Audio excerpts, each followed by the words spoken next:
Hello everyone and welcome to today's video. As some of you I'm sure are aware, Dirty Bomb has seen some recent changes to the way the ranked queuing system works. Before it used to be that you could queue with up to 4 friends, meaning 5-man premates had a hell of a lot of fun destroying solo queuers in matchmaking. Well, with the latest patch that is no longer the case. Now you can only queue with up to 1 friend, meaning everyone will be subjected to either queuing by themselves or queuing with a friend.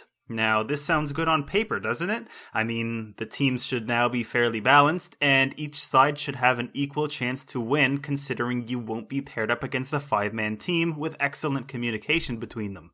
Well, the thing is, that is not the case at all. The great thing about this update is we now see more players playing ranked because they are under the impression that they now have a chance. But instead of being teamed up against a full team, they get teamed up with worse teammates than pub matches, would you believe? But without rambling and ranting on too much, this video is here to document my personal experience and progress within the new ranked matchmaking system. Or at least my first 10 games so far. Seeing where I'd end up once I place into an official rank. I've heard numerous complaints from players pre-patch complaining about how long matchmaking takes to find a game, and I'm glad to say that I had little to no effort at all queuing for a match. The longest queue time was 7 minutes, and on average I would wait between 3 to 5 minutes before I would be prompted to accept the match given to me. There were a couple instances where there would be one player for who some reason just either refused to click accept or they were away from their desk for a minute to get out a pre-game urination perhaps. You gotta be comfortable when playing after all. But anyways, my first game went pretty well. Both teams were very equal in terms of skill, completing the first objective quite quickly and at around the same time. However, our opponents were on the attacking team first and managed to get the second objective planted very early. For our turn to attack, we came very close to getting the second objective completed in time, but a flub near the end of the clock spelt disaster for us, and we ended up losing. All in all, it was a very fun first match, and I was actually quite impressed with the lack of a major skill gap between both teams. Anyways, I placed third on my team for this game, which you'll soon see as a bit of an anomaly during the later games. A bit of an anomaly. There we go, that's how you say that.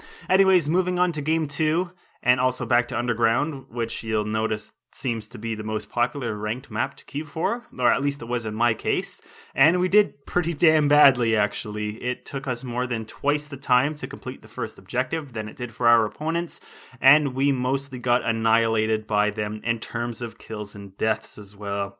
We had one teammate who played Fragger the whole time, carrying us and picking apart the enemy team, but even he was not enough to lead us to victory, unfortunately.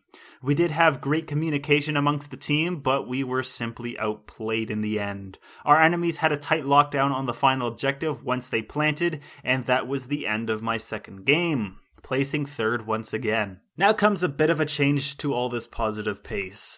My third game was an absolute disaster for my team. A massive lack of communication between teammates, refusing to stick with each other, and the team killing. By God, the team killing. We had this one Skyhammer who would just throw his airstrikes down at the worst possible places, just randomly for no reason. And I'm sure I'll show it on screen right now, but with no enemies around, he just tossed his airstrike on the first objective and ended up killing 2 teammates with it, causing a screen of chaos and confusion that the enemy team definitely took advantage of and managed to plant the C4 because of it. They completed the rest of the objectives very quickly, giving us almost no time to recover whatsoever. When our turn came up to attack, we couldn't even plant on the first objective during the almost 9 minutes that we had. I ended up placing second this game, getting the hang of 5v5s and realizing that I should probably play medic more often than not, feeling like the best way to contribute to my team would be to keep them alive and healthy, considering my aim is subpar and I knew I couldn't carry them by slaying. So far that's 3 games down and 3 losses. Game 4 is when things started to look good for me. I led my team by a fairly substantial amount, and while our opponents attacked first, we did not let them complete the second objective. We managed to get the first objective completed in a little over half the time it took for our enemies, and once we had the second objective planted, we had that bomb site locked down tight. A great game for teamwork, but there was a fragger on our team who had a field day killing me and a couple other teammates with his frag grenades. A mistake, I'm sure, but oh well. I considered it more humorous than anything since we were doing quite well. Game 5 sees another great amount of teamwork from our side, managing to complete both objectives as the first round attackers within about 8 minutes. Once we switched over to defenders, it was game over for our enemies. With my revives and our friendly neighborhood proxy with her mines, we had the site locked down, not even letting them complete the first objective. Now game 6 is where things started to get hostile. We had a Vasily on our team who refused to use any other merc during the entirety of the game, but he honestly wasn't that bad.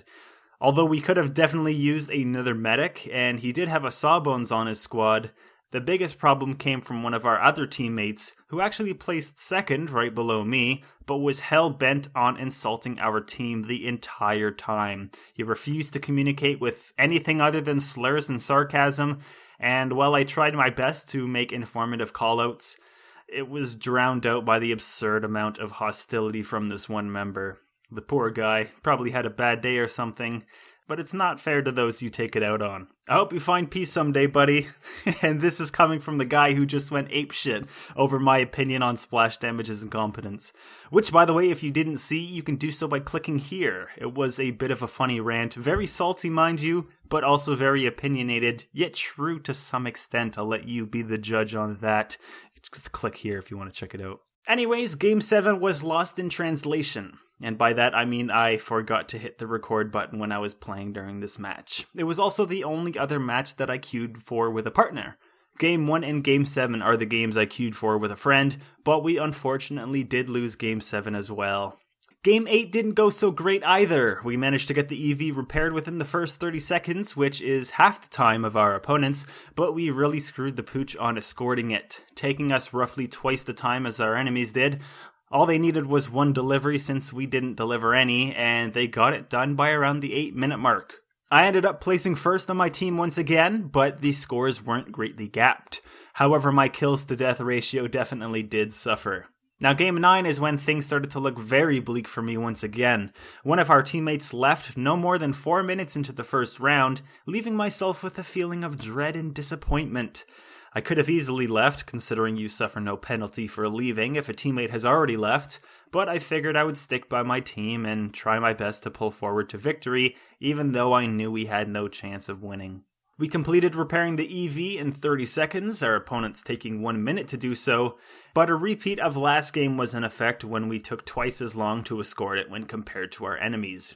I led the team by almost double the score of the player in second, but 1 man down is what I think really did us in. I had hope for us in the beginning, but once we lost that 5th man, we were doomed. The enemy team was a good sport about it though. They felt sorry that we were down a person and didn't make a point of rubbing their victory in our faces. And finally, we end on the highest note possible. I don't think this final match could have gone any better. Game 10 ended up on the map Dome of all places, and we were paired up as defenders for the first round. Our teamwork and communication was impeccable.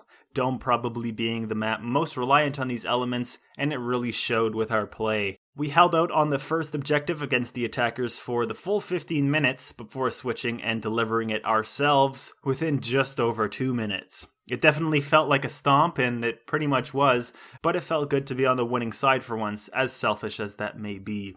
It was my last game and I was determined to win it, and we did, even if it was against lower skilled players. So I guess this is the part where I wrap up the video with a conclusion and a performance chart, and finally showing you what rank I actually placed into after these 10 games. But first, let's recap quickly. I had 7 losses and 3 wins out of the 10 games. I placed first on my team for 6 of those games, or at least 5 since the 7th game was unrecorded and I have no proof. Placed second once and third 3 times. So it's safe to say that I've been a valuable asset to my team for the most part, taking place in the top 3 always. But the question is, does individual skill matter to the ranking system? And I believe that it does not. It matters how well your team performs, which was a great system when you could queue as a 5-man team, but considering you can now only queue as a solo or duo, there should be much more emphasis on individual player score in the ranking system, considering you never know what hand you're going to be dealt with random players queuing for your team, and your rank will suffer based on the performance of your team and not yourself. This, I think, is a problem with the new system and should be taken into consideration for the future updates. Anyways, this video has been dragging on for long enough, but there is still one more thing to show before I end it, and that is my final placement after these 10 matches. So go ahead and take a guess for yourself what ranked I've received, and see how close you were, because I placed as a Bronze Master, which is the highest bronze level available. Now, I'm not sure if this is standard placement once you've played the first 10 games, but if it isn't, then this is what I've been given. All in all, I did have fun trying my best to be the best teammate I could be, but in the end it ended up with more frustration towards the bad hands I was dealt than anything. I may continue playing ranked in the future to see how high I can climb and try to get myself one of those nice looking trinkets, but for that I would prefer queuing with a teammate than by myself. At least that way I'll know for sure that at least 2 players on my team won't be useless. Maybe that's a bit harsh. But anyways, that's it for today's video, and I know it was a long one. I didn't intend for it to be that way, but when I get on a roll with writing scripts, I can sometimes get carried away with it. So I hope you enjoyed it, or at least found me entertaining, and I hope to see you in the next video. But until then, take care everyone.